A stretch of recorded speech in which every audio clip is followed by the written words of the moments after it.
আসসালামু আলাইকুম। কেমন আছেন সবাই? আশা করি আল্লাহর রহমতে আপনারা সবাই অনেক ভালো আছেন।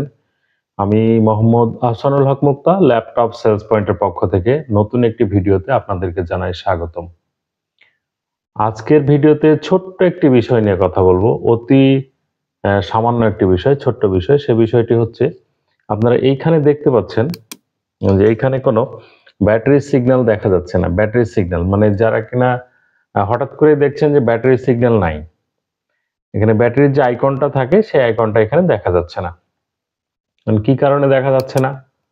এটা তো একটা চিন্তার বিষয়, তাই না? যে আপনি চার্জ দিচ্ছেন কতটুকু চার্জ আছে, কতটুকু শেষ হয়েছে, এটা আপনি দেখতে পাচ্ছেন না। তাহলে কি করা যায় এটা? এটার জন্যে সামান্য একটা সেটিংস আছে, খুবই ছোট সামান্য সেটিংস। অনেকে হয়তো জানেন। তো যারা জানেন তারা তো জানেনই। আর যারা জানেন না তার জন্য আমার এই আজকে ছোট্ট প্রয়াস এবং ছোট্ট ভিডিওটি আমি করতে যাচ্ছি। আপনারা আমার জন্য দোয়া করবেন। তো আসুন, আমি স্ক্রিনে অলরেডি চলে আসছি। তো আমরা ফার্স্টে যে কাজটি করব, সর্বপ্রথম যে কাজটি করব সেটি এখানে উইন্ডোজ বাটনে আসব। উইন্ডোজ বাটনে রাইট ক্লিক করব।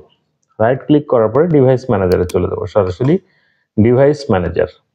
ডিভাইস ম্যানেজারে যাওয়ার পরে এখানে দেখেন ব্যাটারিজ নামে একটা অপশন আছে, ব্যাটারিজ।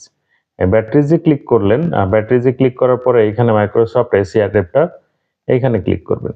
এখানে ডাবল ক্লিক করলে এরকম একটা ইন্টারফেস আসবে। এখানে ড্রাইভারে ক্লিক করবেন।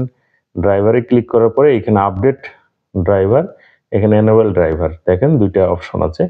তো আমি প্রথমে এটা এনেবল করে নিব এবং পরের বার এখানে আপডেট করে নেব। আপডেট দিয়ে সার্চ অটোমেটিক্যালি দিব এবং এটা সার্চ দিয়ে আমি এখানে আপডেটটা দেখে নেব আপডেটটা ঠিক আছে কিনা। তো আপডেট আল্লাহর রহমতে ঠিক আছে। তাহলে আমি এখন আবার চলে যাচ্ছি ওইখানে ব্যাকে যাওয়ার পরে আমি এটা কেটে দিলাম। কেটে দিয়ে এখানে নিচে যে Microsoft AC complain control method battery আছে, এখানে ডাবল ক্লিক করব। ডাবল ক্লিক করার পরে আমি আবার ড্রাইভার অপশনে ক্লিক করব। ড্রাইভার অপশনে গিয়ে এখানে দেখেন ইনেবল ডিভাইসে ক্লিক করব। এখানে আপডেট দিয়ে দিব। আপডেট দিয়ে এটা আমি সার্চ অটোমেটিক্যালি এটা দিয়ে দিলাম। হ্যাঁ, অলরেডি আমার এটা ব্যাটারিটা সেটিংসটা চলে আসছে।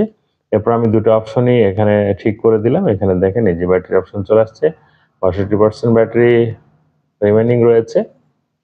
এই ছোট্ট ট্রিকটুকু না জানার কারণে দেখবেন যে অনেক সময় অনেক সমস্যা হচ্ছে। এই কারণেই আজকে আমার এই ভিডিওটি করা। তো ঠিক আছে, সবাই ভালো থাকবেন, সুস্থ থাকবেন। ল্যাপটপ সেলস পয়েন্টের জন্য দোয়া করবেন, আমার জন্য দোয়া করবেন। আরো যেন এই ধরনের নতুন ভিডিও নিয়ে আপনাদের সামনে উপস্থিত হইতে পারি। আসসালামু আলাইকুম ওয়া রাহমাতুল্লাহি ওয়া বারাকাতুহু।